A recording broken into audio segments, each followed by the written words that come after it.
Welcome to the Jords FTTV YouTube channel. Today we have AFL Fantasy Team Reveal, so it should be good. I do love fantasy. It's a bit of a breath of fresh air to Supercoach, and we'll get through the team pretty quickly. So see how we go. League code, if you want to join a league, is here. PM5NHNAH, so feel free to join that. I made another league and I couldn't find how to track down the code the code for it. So unless I'm blind, I couldn't see it. So I just made another league. So that is that. But yeah, we got stuck into the team reveal. So Nick Dacos, I mean, can't be bothered not owning him. I'll leave it at that. If he's round 4, Finn's named, it's going to be a pain getting him back in, so I might just cop it and then best 18. So it's a round 5, yeah. So we'll see how we go. Sheasel, I'm not massive on Sheasel, but if Fisher goes down, I think Sheasel's a walk-up top 6, so he's in. Whitfield, it's got this 140 or whatever it is in his price cycle, so he's going to make money. I don't want to give up 40k to the comp, so I'll pick him. The buy is a bit of an issue, but he's just too hard to pass up with that cash gen in the fixture. We saw Bonner and Nas go really well against North Melbourne, and he's got North round 1. Yeah, he's got North round 1. Hayden Young, I like what he did in the midfield. Don't think he'll play halfback. I think they did try him in the first practice game to give Erasmus, I think, a bit more time in there. But yeah, it looks really good in the midfield. I think he's probably their highest upside mid as well. So impressed with him. Butterick. I've kept a close eye on Butterick. I'll just keep it like that. I've kept a close eye on Butterick this preseason. The first game he didn't get as many kick-ins as we'd liked. But the second game he had 2 out of 6. And he does look for the ball. He calls for it. He wants it. Gets involved in kick-in chains as well. Pushes up a little bit. So I like him, and I think he's a good player. So I think he'll maintain that role with Sexton and Power back there. Caps his ceiling a bit, but I think a lot of people have Elliot Yeo in this spot, who has no buy, who full-time mid, and he's pretty cheap, 630k. So only got 130k extra on Butterick, so I don't know. I don't trust Yo's body. Last year it was all about his power back and just fell apart immediately. Whether that happens again, I don't know. But it sounds like he's much better, or been overseas and stuff. So sounds like he's set for a decent year. But I worry that's 30 years old now, so I don't want an injury trade risk. But at the price, it's not too bad. I don't think you get punished that hard. Zach Williams, I think he needs a bit more match fitness given how he finished. I know the VFL game, he was quiet in the second half, and in round 0, he was very quiet in the second half. But if he does get a bit of match fitness, Boss did say he's back to his best. Sorry, not back to his best. He's as fit as he's been. So if that starts to show, he can pop a 120 or a 130 one game. That's what he's done in the past. Not guaranteed, but he's capable. Howes, I think everyone has got to start him on the bench, or you could go D6 if you want. I think that's fine. I mean, he's going to be filling in for Whitfield and Williams, so I need him. And probably Dacos too, I think. Yeah, because he shares with Sydney. We've got Zach Reed. I think you can go Phillips here. I think Reed's a bit more clearer on the job security, but I think Phillips will play, and both of them have shown the ability to take a few marks, which is good. Marcus, this M1 slot is, I know we're not supposed to pay up this much for M1. I'm not too sure on the other picks though. Like you got Butters there with the ankle roll. I saw Josh Kelly. I owned him few years ago post buy, and I counted over an 8-week stretch he rolled his ankle 4 times, and it was so frustrating. So I do worry slightly for Butters there. He says he's fine, and they've wrapped him in cotton wool. I think he just joined main training today, or back involved after not doing much. So look, he'll be fine, I think, but that doesn't sit well with me, and I could be jumping at shadows because he says he's fine, but I don't know. LDU too injury prone, not interested, and who's the other one that's cheap? I guess that's it for those guys that I've looked at. Not really interested. Like Rosie's not too bad price. And then you got, I think Dawson and Merritt are okay M1 candidates. Merritt has no Parrish and no Finn McGuinness. I think that's okay to start as your M1. And then Dawson I think will be okay. But it's very high price to pay. You can probably only pick one, I guess. So we'll go Bont. So good fixture. West Coast round 4. Melbourne. He has a good record on. So big game. So I like Bont. He'll lose money, but I guess captain option, no buy. It's just, it's one of those things where you're just looking at all the options, I'm not too sure, so just pay a bit more for security and captain option.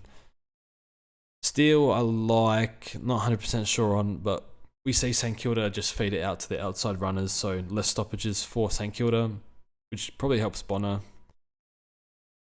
But moving freely, and he's priced at 98, and like, how did he average 98 in that year last year where he was just injured all the time, like 4 or 5 different niggles. Had a really rough year, lost confidence, but hopefully he gets that back. Nick Martin, I think most people have.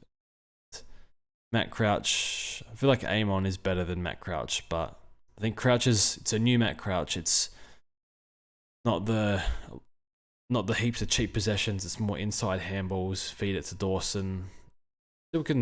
Still has a bit of an outside game too, but can help out halfback sometimes. But I think better for Supercoach, I reckon Crouch for contested ball, but he's primed for a really good year. My only issue with Amon is he had a bit of soreness pre-Christmas. They were managing him, and then he missed the practice game with soreness, so that slightly doesn't sit well with me.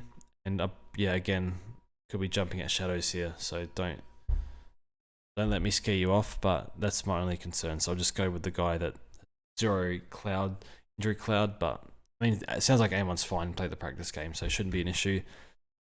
Wines we have, easy fixture, cheap, back to inside mid, CBA bump is coming for him, and the other mids can go forward where I think Ollie Wines probably ends up as the main CBA mid. I think he can do hopefully 95. And Bonner, as I said before, Sinclair's coming back, but I think he did 80 something back in the Port days with Burton and Houston back there. So with Nass and Sinclair, hopefully, and maybe more kick-ins, he can do that 80 plus 85 maybe, given the game style, which might help him. So he's in. He looks good. Sanders and Roberts I have over McKercher, so you got to start Roberts and Sanders. You have to pick. I still would pick McKercher. Maybe I'm underrating him because he's a great prospect, has a lot of good attributes. But they have Goda back there, they have Sheasel, they have Fisher. It's just a lot of names back there, so there might be times where the ball goes through the other players and score much. So tough matchup against the Giants first up too. So he's on my bench for round 1, but could be punished for it. Jai Clark, I think he plays. He looks good. Gawn Grundy, pretty standard. I think Gawn was interviewed just to say, it was a bit hot, struggled a bit. Was a poor game from him, but he said he's ready. He's excited at the prospect of having a massive workload for the year. So he's up for the challenge, and I wouldn't. You would think he comes out angry this week. I was concerned that he looked a bit sore and injured, but sounds like he's fine, judging off that interview. Can't remember where I read it, but I think, if you Google Max Gawn interview, probably come up. So I came across that today, so I don't want to bet against an angry Max Gawn. And then Grundy, I think you got to pick the big score in him, and he looked good. Heaney I like. I think Heaney can be keeper for Supercoach. For fantasy, I'm not sure. You might have to time the cash out when the midfielders come back. I'm not going to do that for Supercoach, but fantasy I might. But we'll see. But he looks really good in this new role, and you can tell with Heaney. I've watched so much of Heaney, and there are times where he's not moving well and he's clearly carrying something, but nothing will be documented about it.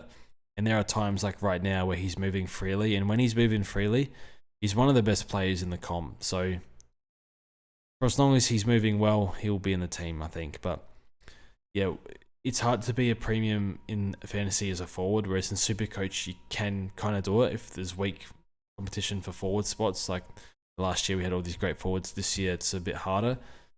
So we'll play that one by ear. Fisher, dirty role, whatever, injury risk, but I'll just pick him because he's too underpriced. I like Jordan. I didn't see any wing time. I saw half forward rolling up to the midfield, which would explain his 7 tackles. So I like him. Massive VFL numbers. He's in. Lots of injuries. Easy fixture. I've locked him in. Sexton, halfback, whatever. Easy role. Harley Reid, we're all going to pick. I'm tempted to bench against Port away, but Lazaro's got GWS away, which is just as bad, if not worse. And then Wilson against Geelong. GMHB is not great, but I like half forward a bit better than wing. Can get involved in link up, and he's another one of these Saints players that have strong outside game and good user of the ball. So he's another one that they really like. So I'll pick him. Not sure on the forward bench. There's like Seth Campbell and probably Skip Cadman forward. But Burgess, I know he's key forward, but he can be backup ruck, and he has the head tilt on the pitch as well. Massive VFL numbers, enormous. Have a look if you get the chance. So just kicks bags and has games of 20 plus hitouts. And yeah, got Dempsey. Thought he looked good. Rowan's out. I think Geelong support in Discord was saying it's him or Shannon Neal for a spot. Probably back Dempsey in, but we'll see how team sheets go. I like McNeil too, but I know they've got McRae out. Daniel's sub, so I don't know exactly what's going on there, but I think McNeil will play. He looked like the most lively crumbing forward. So that's my team. Hope you like it. If not, that's fine. And yeah, it is so late. I need to go to bed, so I'm going to bed, and we'll see you in. I think we'll do fantasy team reviews. Be a bit quicker. Like Supercoach ones might be like 25-30 minutes at the start of the year. Fantasy just 8 or 9 minutes or something. But good luck this year. Hopefully you pick the right ones, and all the best. And we'll see you in the next one.